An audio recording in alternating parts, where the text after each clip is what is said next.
皆さん、こんにちは。今日は、日本のブラック企業って本当にあるの？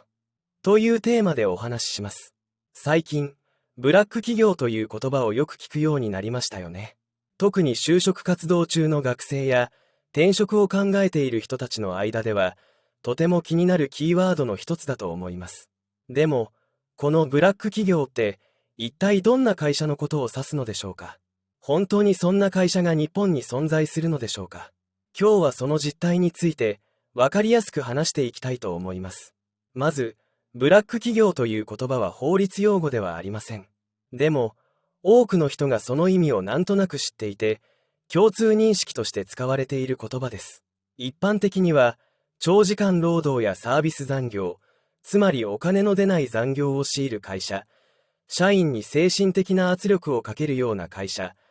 あるいはハラスメントが横行している会社などがブラック企業と呼ばれています。さらに、社員が会社を辞めたいと言っても辞めさせてもらえなかったり、有給休暇を取らせてもらえなかったり、法律で守られているはずの労働者の権利が無視されている場合もあります。こうした会社がなぜ存在するのでしょうか。一つには、日本の文化や価値観が影響していると言われています。例えば、我慢は美徳という考え方。辛くても頑張ることが良いとされ、多少の無理は当然と考える風潮があります。また、未だに一度入った会社は長く続けるべきだという意識も強く、辞めることが悪いことのように思われてしまう場合もあります。さらに、労働者自身が自分の権利についてあまり知らないという問題もあります。会社がルールを守っていないことに気づかず、これが普通なのかなと思ってしまう人も多いのです。実際に、ブラック企業で働いたという人の体験談を聞くと、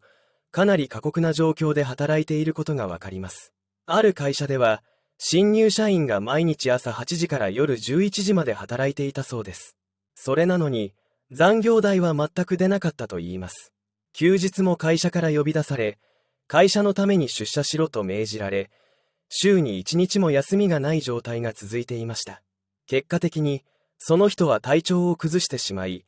うつ病になって退職しました。これは決して特別な話ではなく、似たような体験をした人は日本全国にたくさんいます。ブラック企業には共通する特徴があります。例えば、社員の多くが長時間働いていても、その分の残業代が支払われていないこと。また、有給休暇を取りたくても取れない、取らせてもらえない。上司によるパワハラ、無視、怒鳴り声などもよく聞く話です。そして何より、そうした環境に耐えきれずに多くの社員が短期間で辞めていくという点も共通しています。会社の中の雰囲気がピリピリしていて、社員が精神的に追い込まれている場合も少なくありません。こうした企業を見分けるには、いくつかのポイントがあります。まずは、会社の口コミやレビューサイトをチェックすること。実際にその会社で働いた人の声はとても参考になります。また、社員の離職率が高すぎないかも重要な指標です。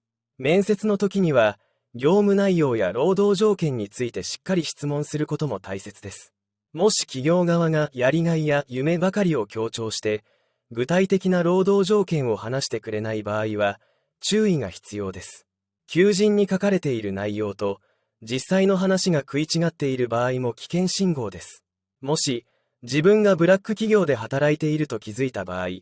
まず大切なのは自分の体と心を守ることです。無理をせず、少しでも辛いと感じたら、誰かに相談してください。そして、証拠を集めることも忘れずに、働いた時間がわかる記録や、会社とのやり取りのメール、LINE などを保存しておくと、後でとても役に立ちます。労働基準監督署という公的な機関に相談することもできますし、最近では無料で相談できる NPO や法律事務所も増えています。何より、自分一人で抱え込まないことが大切です。ちなみに、ブラック企業とは反対に、ホワイト企業と呼ばれる会社もあります。ホワイト企業というのは、労働時間が適切で、残業代がしっかり支払われ、有給も自由に取ることができる会社です。職場の人間関係も良く、社員の健康やプライベートを大切にしているような職場です。もちろん、日本にもそうした会社はたくさんあります。日本の会社はみんなブラックだと思う必要はありません。ちゃんとした会社もたくさんありますし、そうした企業を見つける努力をすれば、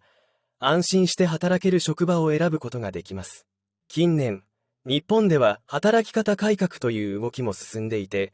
残業時間の上限が決められたり、有給休暇の取得が義務化されたりと、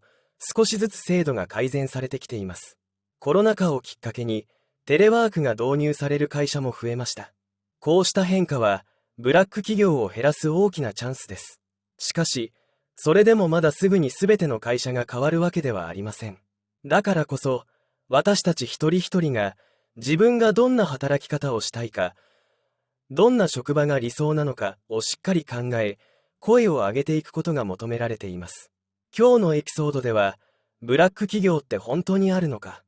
という問いを通して、日本の労働環境や文化について考えてみました。ブラック企業とはどんな会社なのか、なぜ存在するのか、どうやって見分けるのか、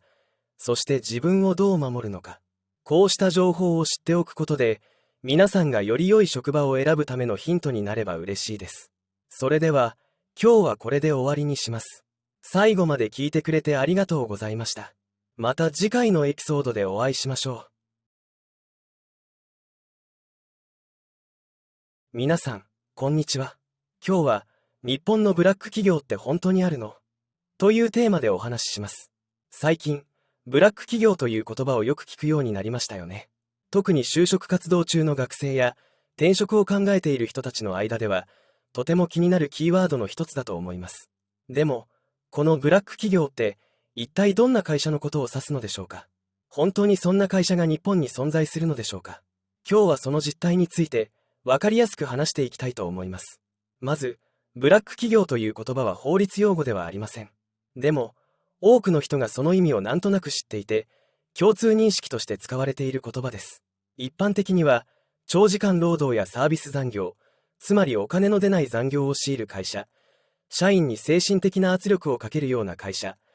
あるいはハラスメントが横行している会社などがブラック企業と呼ばれています。さらに、社員が会社を辞めたいと言っても辞めさせてもらえなかったり、有給休暇を取らせてもらえなかったり、法律で守られているはずの労働者の権利が無視されている場合もあります。こうした会社がなぜ存在するのでしょうか。一つには、日本の文化や価値観が影響していると言われています。例えば、我慢は美徳という考え方。辛くても頑張ることが良いとされ、多少の無理は当然と考える風潮があります。また、未だに、一度入った会社は長く続けるべきだという意識も強く、辞めることが悪いことのように思われてしまう場合もあります。さらに、労働者自身が自分の権利についてあまり知らないという問題もあります。会社がルールを守っていないことに気づかず、これが普通なのかなと思ってしまう人も多いのです。実際に、ブラック企業で働いたという人の体験談を聞くと、かなり過酷な状況で働いていることがわかります。ある会社では、新入社員が毎日朝8時から夜11時まで働いていたそうです。それなのに、残業代は全く出なかったといいます。休日も会社から呼び出され、会社のために出社しろと命じられ、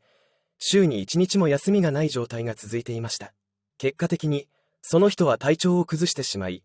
うつ病になって退職しました。これは決して特別な話ではなく、似たような体験をした人は日本全国にたくさんいます。ブラック企業には共通する特徴があります。例えば、社員の多くが長時間働いていても、その分の残業代が支払われていないこと。また、有給休暇を取りたくても取れない、取らせてもらえない。上司によるパワハラ、無視、怒鳴り声などもよく聞く話です。そして何より、そうした環境に耐えきれずに多くの社員が短期間で辞めていくという点も共通しています。会社の中の雰囲気がピリピリしていて、社員が精神的に追い込まれている場合も少なくありません。こうした企業を見分けるには、いくつかのポイントがあります。まずは、会社の口コミやレビューサイトをチェックすること。実際にその会社で働いた人の声はとても参考になります。また、社員の離職率が高すぎないかも重要な指標です。面接の時には、業務内容や労働条件についてしっかり質問することも大切です。もし企業側がやりがいや夢ばかりを強調して、具体的な労働条件を話してくれない場合は、注意が必要です。求人に書かれている内容と、実際の話が食い違っている場合も危険信号です。もし、自分がブラック企業で働いていると気づいた場合、まず大切なのは自分の体と心を守ることです。無理をせず、少しでも辛いと感じたら、誰かに相談してください。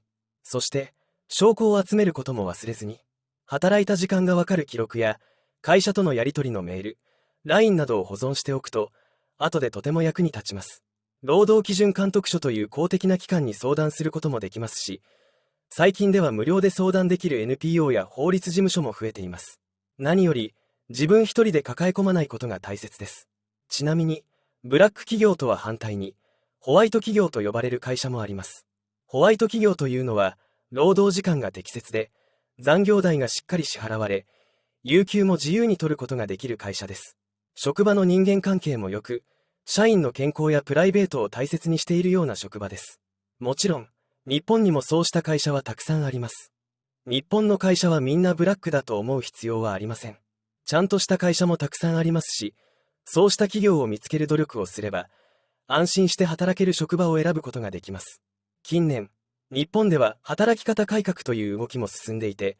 残業時間の上限が決められたり、有給休暇の取得が義務化されたりと、少しずつ制度が改善されてきています。コロナ禍をきっかけに、テレワークが導入される会社も増えました。こうした変化は、ブラック企業を減らす大きなチャンスです。しかし、それでもまだすぐに全ての会社が変わるわけではありません。だからこそ、私たち一人一人が、自分がどんな働き方をしたいか、